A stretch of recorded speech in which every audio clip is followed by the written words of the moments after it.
Cara-cara untuk register member. Masuk ke ruangan main dashboard anda.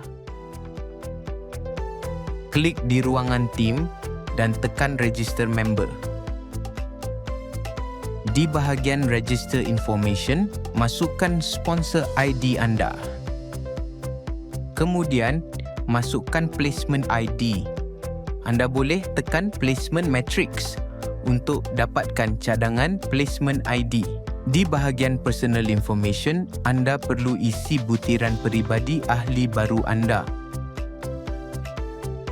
Di bahagian package information, anda boleh pilih package yang diambil, sebagai contoh titanium package. Di bahagian product information, pilih titanium ID. Tekan add to cart, pilih produk yang ingin di-purchase. Anda perlu membuat purchase minimum 1000 MYRV untuk package ini.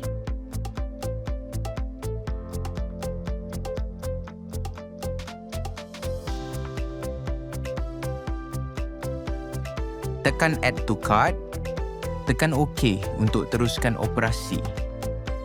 Anda dapat lihat harga keseluruhan di bahagian ini. Di bahagian delivery information, anda boleh pilih kaedah penghantaran, sebagai contoh self-collect. Pilih master partner stokis anda. Pastikan info yang terpapar di sini adalah tepat. Di bahagian payment information, boleh pilih jenis pembayaran. Pastikan baki anda mencukupi dan seterusnya, tekan submit.